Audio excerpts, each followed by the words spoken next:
бири-бирибизге өтө жакын элдерденбиз. Көрүп күтүп келген мына бүгүн ошол өнөр адамдарынын алдыңкылары маданий гуманитардык кызматташуу маселелери козголду.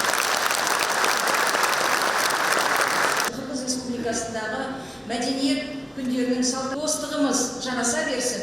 Алатаудың осы сахнада, киелі сахнада тұрғанымыз бізге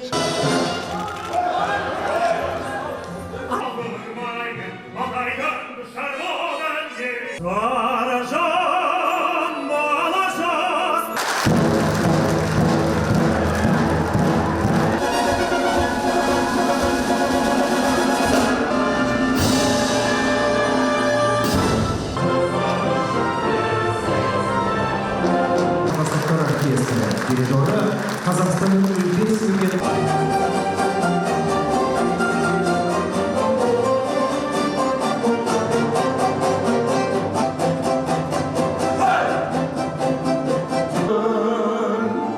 өзімнің ете